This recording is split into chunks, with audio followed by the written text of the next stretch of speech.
Me revoilà pour vous parler d'un livre qui me tient particulièrement à cœur parce que c'est celui de mon ami Léo Caddy.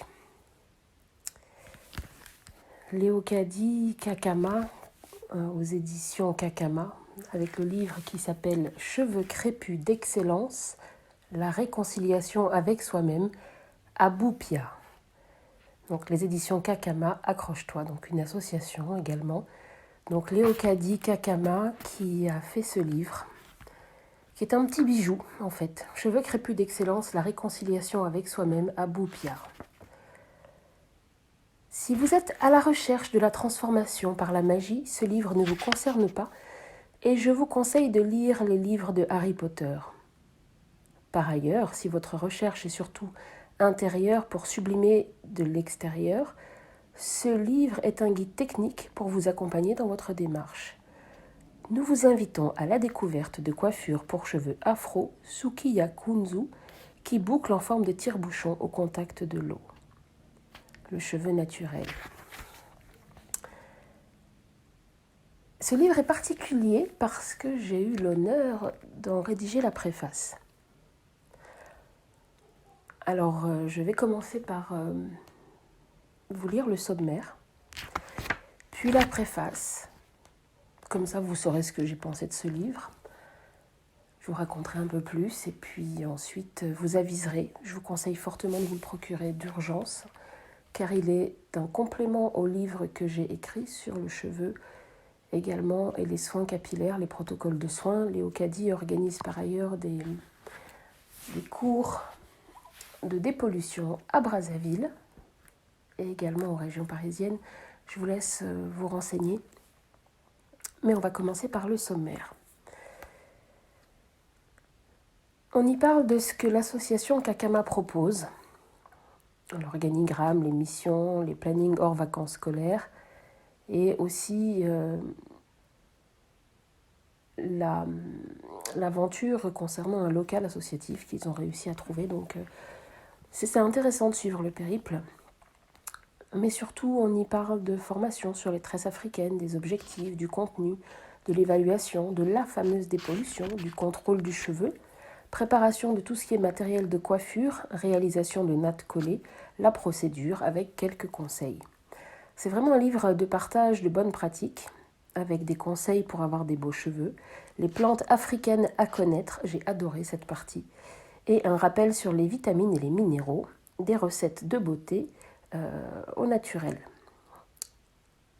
Donc aux origines de l'association Léo Caddy, de l'association Kakama, l'approche du cheveu, l'histoire de Léo Caddy, son arrivée en France, son rattachement pour l'Afrique, le déclic, puisque les cheveux à l'européenne par rapport aux cheveux naturels, c'était quelque chose de totalement nouveau. On a parlé du cheveu aux hommes et à la terre. On parlera également dans ce livre du Kimuntu, que beaucoup connaissent, que beaucoup ne connaissent pas, mais qui gagnerait à être connu, je pense. Pas mal de réalisations aussi de l'association, la sensibilisation, les solutions, des défilés de mode. Ils ont fait des modèles de coiffure pour des personnes en phase de transition, en sachant que Léo Caddy intervient également sur la formation de jeunes cinéastes en Afrique et également en Île-de-France. Ils se sont vraiment amusés à présenter toutes sortes de belles images. Vous allez pouvoir les retrouver auprès de Léo Caddy directement. Donc on y montre aussi des coiffures adaptées aux personnes ayant une longueur d'au moins 5 cm ou une longueur d'au moins 15 cm. On y parle, il y a pas mal d'annexes aussi sur les plantes. Et voilà, je vous encourage à creuser ça. Et je m'en vais vous lire la préface que j'ai eu l'honneur de rédiger pour Léo Caddy. En 2005, j'avais créé Boucle et Coton, premier forum francophone dynamique orienté retour aux cheveux naturels. En quelques mois, nous avions atteint 400 000 visites. Cette même année, sans doute à cause de la vague nappie des États-Unis, nous avons vu l'offre en matière de cosmétiques exploser. Tout le monde avait son mot à dire, mais par où commencer pour traiter le sujet des boucles infernales ? La coiffure, les produits, le coiffeur, les soins, l'acceptation de soi, l'environnement professionnel, la réaction de la famille. Face à l'offre pléthorique des grands industriels qui présentaient des gammes pour cheveux ethniques et spécifiques, nombreuses sont les femmes qui ont plongé, soulagées de trouver des produits pensés pour elles, sans se poser réellement la question de ce qui ou qui était en jeu derrière, du contexte, de l'histoire, des risques. Mes recherches m'ont permis de récolter des milliers de témoignages, de questions, d'inquiétudes et de doutes. Et puis de nombreuses femmes résignées, des histoires douloureuses de rechute vers le défrisage, d'accidents cosmétiques. J'ai pris le parti d'utiliser cet observatoire géant pour proposer des cours d'écologie capillaire, de soins, de décryptage d'étiquettes, pour faire contrepoids et favoriser l'éducation. Avec des solutions concrètes pour le cheveu crépus, frisé, bouclé au naturel ou en transition. Car lorsqu'une femme baisse tristement la tête en admirant les cheveux de sa voisine, au motif que « oui, mais moi, c'est différent, mon cheveu est tellement dur, je n'ai pas d'autre choix que de faire des soins, énormément de soins, et aussi des tissages ou de porter des rajouts », elle a raison. Parce qu'elle se réfère au contexte qu'elle connaît. Mais c'est bien plus un souci mécanique qu'une erreur de la nature qui l'aurait doté de mauvais cheveux.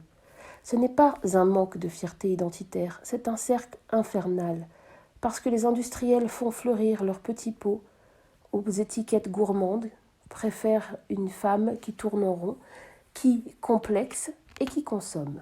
Un marché de 55 milliards de dollars rien que pour le cheveu naturel, alors forcément. Cela fait 15 ans que j'enseigne l'écologie capillaire pour dénoncer ces dérives et soigner les pelades. Alors quand Léo Caddy m'a demandé de rédiger la préface de son livre, j'en ai ressenti une fierté immense. Pour plusieurs raisons. Déjà parce que Léo Caddy est congolaise, tout comme moi, par mon père. Mais surtout parce que pour une Congolaise, elle possède des qualités rares qui me touchent particulièrement, que je désespérais de croiser un jour, y compris dans ma propre famille. C'est une femme intelligente, bien dans son époque, efficace et déterminée.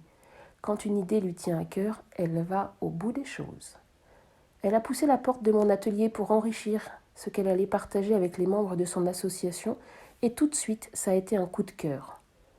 Nul besoin de la convaincre du bien fondé de la démarche d'écologie capillaire, elle était prête, elle savait pourquoi elle était là. Léo Caddy, c'est l'élégance simple, chic en toute occasion, sans tomber dans les pièges d'une consommation frénétique. L'une des rares femmes de bon sens que je connaisse.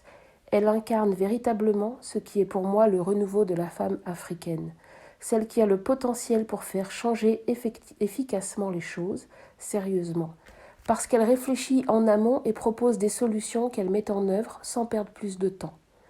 Léo Caddy a eu l'intelligence, au travers de l'association Kakama Accroche-toi, de concilier les choses, là où je n'ai pas eu la patience de défricher. Elle a œuvré en douceur, mais avec efficacité, comme cette série de démonstrations dépollution filmée qu'elle a menée à Pointe-Noire, donc au Congo-Brazzaville. Une belle surprise, j'en ai eu les larmes aux yeux, car sa démarche est complémentaire à la mienne. On ne sera jamais assez nombreux à agir pour que les choses changent efficacement. Cheveux crépus, frisés, bouclés, patrimoine des femmes, sujet brûlant, sacré, houleux. Un sujet d'importance, quoi qu'il en soit, et il est nécessaire que d'autres voix s'élèvent pour témoigner des initiatives et transformations vécues. Partagées, pas juste en réchauffant ce que disent les magazines, les blogs ou les chaînes YouTube financées par les industriels sans scrupules.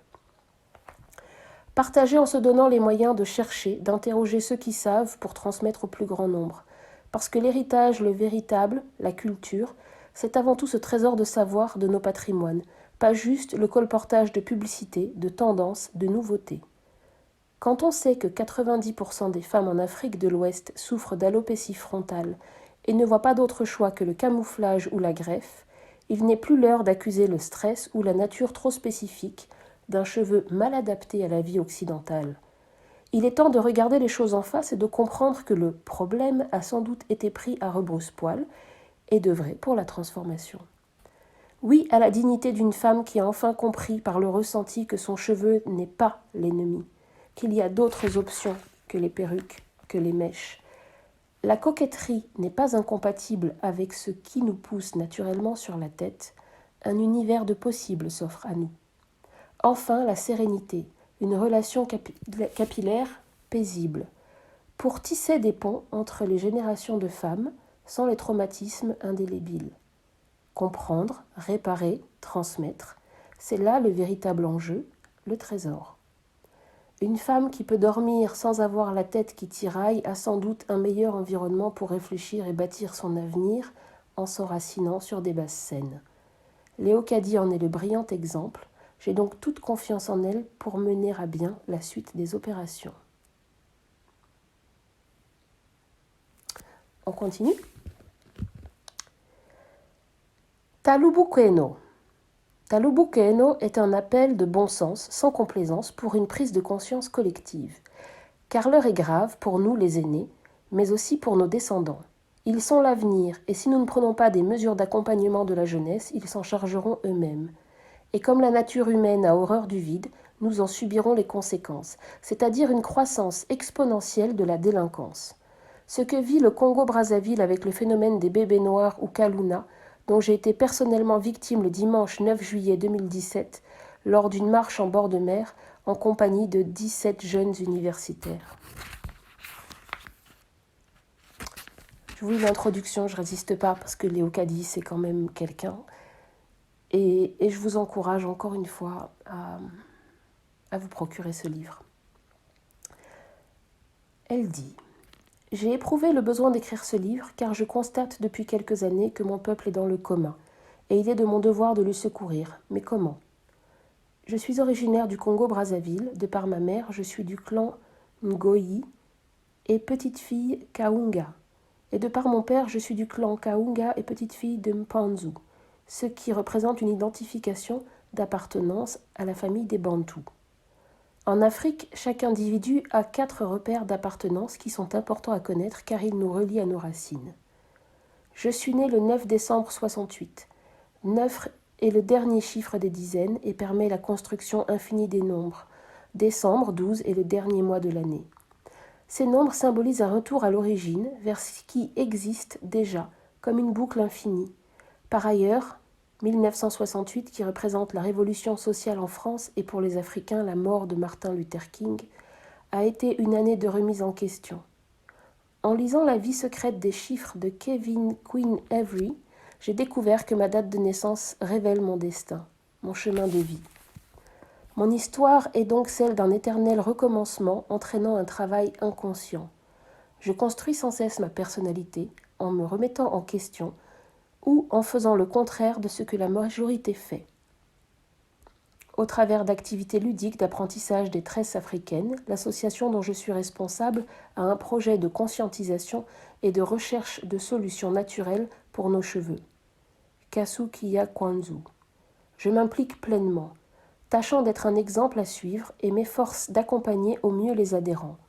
Certes, mon apparence ne répond pas aux normes de la beauté, mais c'est un choix volontaire pour réveiller les consciences et les pousser à rechercher une place dans la société qui nous rejette.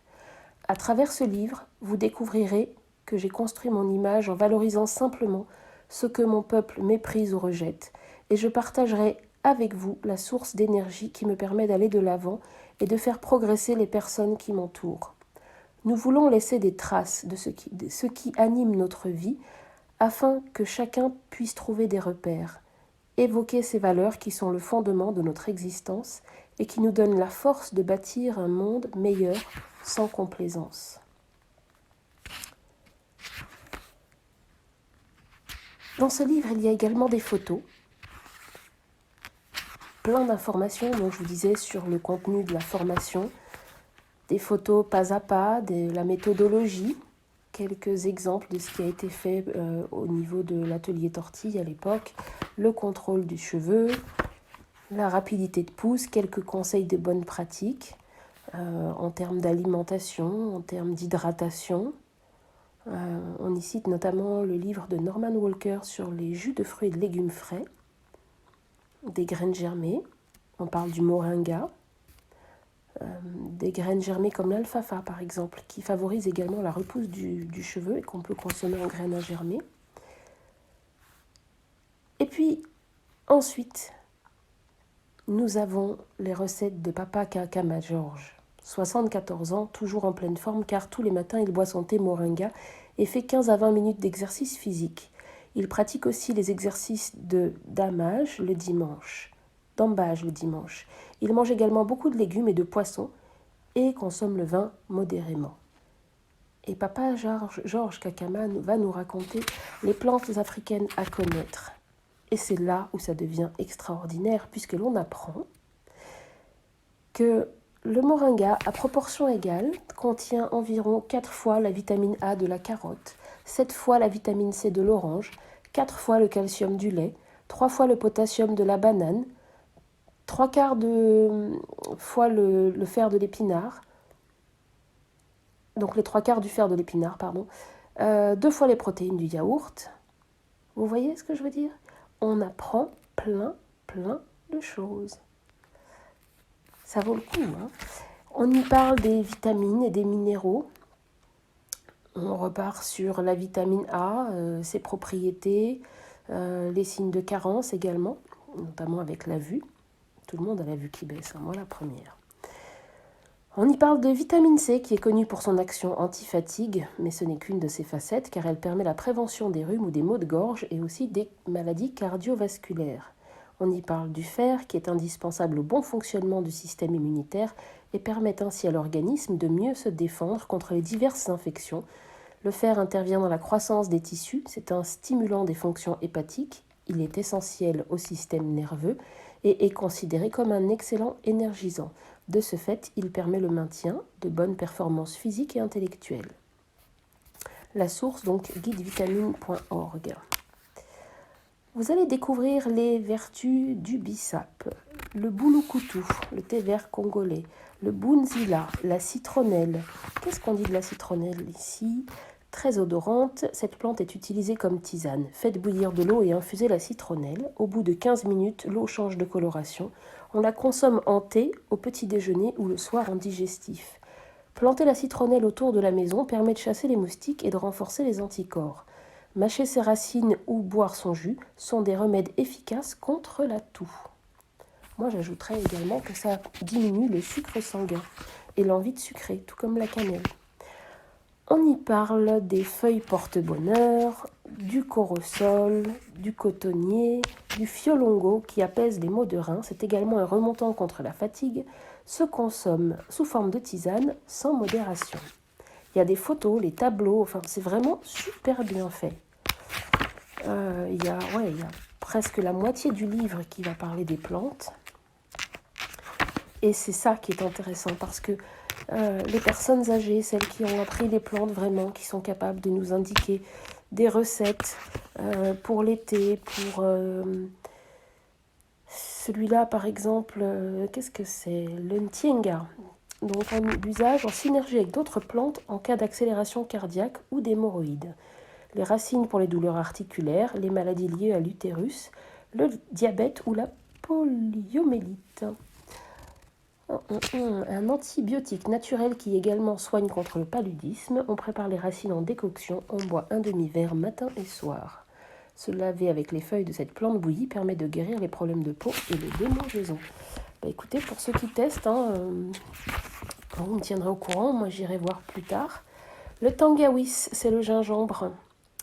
Vous connaissez certainement la recette, ce sont les racines de cette plante qui sont consommées.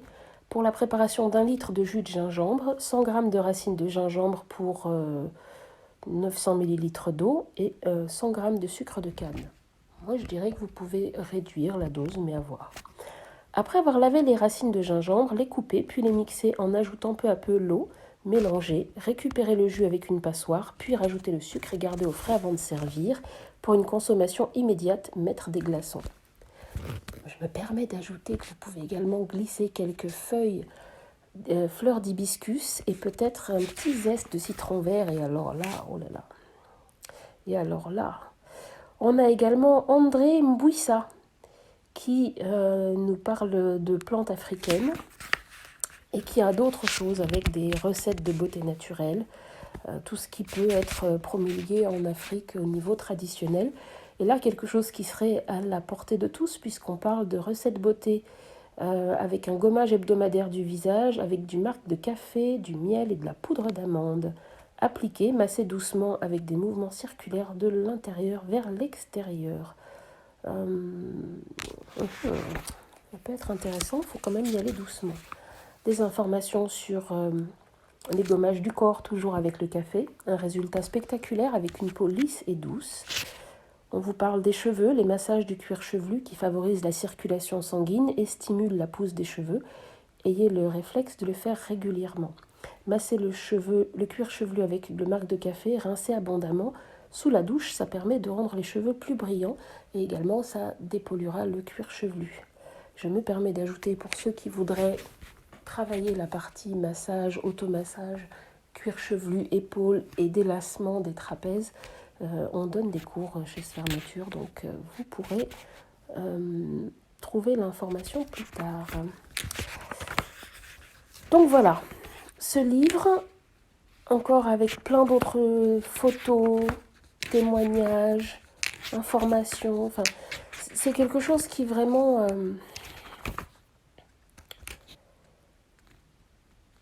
comment dire ça? C'est un livre bijou qui présente de plus des QR codes tout à la fin pour avoir des petites vidéos. Et je trouve que c'est vraiment quelque chose de super. Et c'est un livre trésor parce qu'il y a des gens qui sont des pionniers, dont je fais partie. Hein, mais Léo Caddy est allé plus loin sur tout ce qui concerne la gestuelle capillaire et l'appropriation de l'image pour la femme noire, crépue principalement, et qui se sent parfois laissée pour compte. Dans les méthodes, techniques, témoignages et l'engouement de cette association est vraiment super. Donc je vous encourage du fond du cœur à vous procurer ce livre, Cheveux crépus d'excellence, la réconciliation avec soi-même, à Boupia, donc de Léo Caddy Kakama, aux éditions Kakama, accroche-toi. Ce livre, ne serait-ce que parce que plus jamais vous n'aurez l'occasion, à mon avis, d'avoir accès à la pharmacopée locale de plantes africaines, rassemblées par quelqu'un qui a une curiosité, une vitalité et une envie vraiment de transmettre. Ce livre est un trésor. Les miens sont très bien, vraiment, je vous les recommande également, on en parlera bientôt, surtout que je suis sur le 3e, mais ce livre est un trésor, achetez-le, il est à 20 €, c'est rien du tout pour donner une force à quelqu'un qui a mis tout son cœur dans cette réalisation et qui en plus a sensibilisé les plus jeunes. Alors moi je dis on encourage de tout cœur. Voilà, à bientôt.